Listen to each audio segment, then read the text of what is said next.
Hey everyone, Credit Shifu here, and there is a new credit card on the block. It's called Ollo card. It's issued by Mid-America Bank and serviced by Fair Square Financial under the name Ollo Financial Services.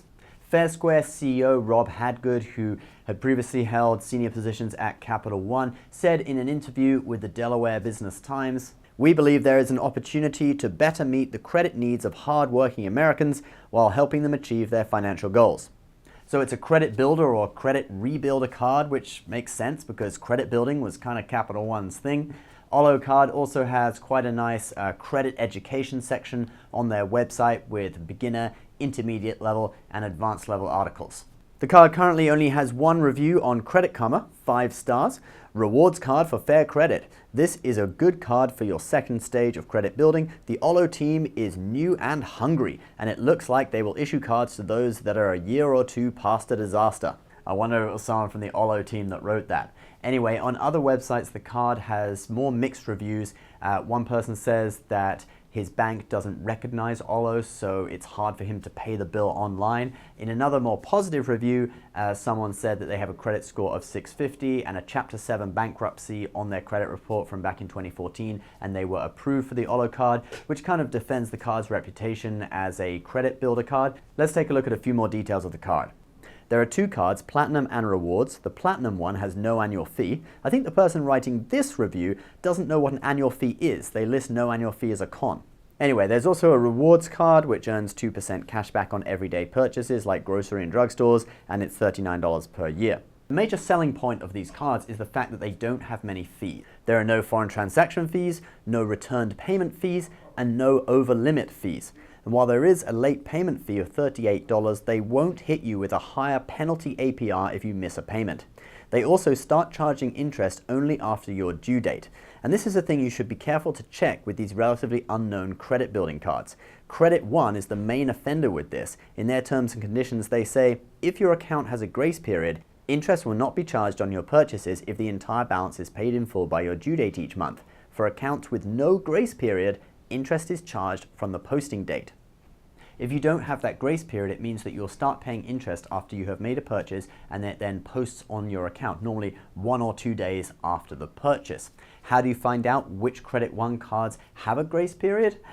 That information isn't publicly available. I guess you'd have to call Credit One and ask. But in reality, a lot of people don't read through the terms and conditions properly and then find out that they're paying interest with no grace period after they've already opened the account and paid the annual fee. So it's nice to see that Ollo card is not trying sneaky tricks like that. So that's definitely a plus point. I called up Ollo to ask about credit reporting because it's not clear on their website.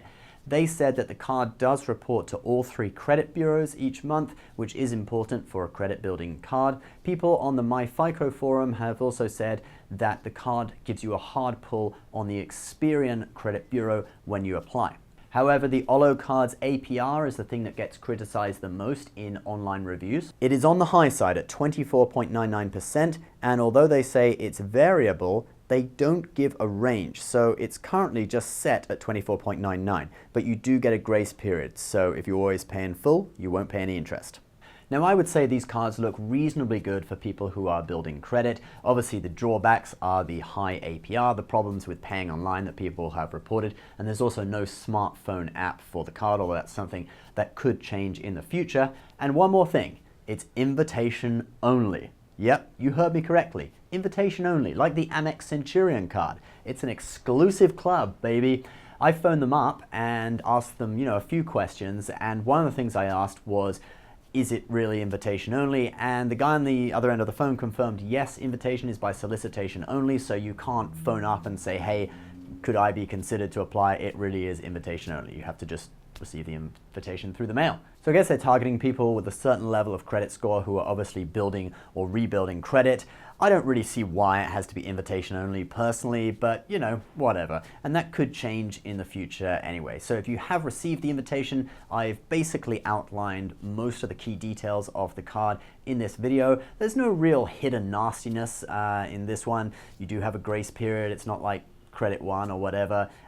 It's just that the APR is a little bit on the high side, but obviously if you always pay on time, you are fine. So there's not that huge amount of information to go on with this one, because obviously not that many people have got it yet because it's invitation only. So I've just gone on the info I had from various reviews and forums online. If you guys know anything else about this card, you can leave it in the comments below. I would be very pleased to hear more information about it, especially if you have any inside info on it or whatever. So let me know, guys. Please subscribe if you're new. As always, give this video a like, and we will see you next time. Bye-bye.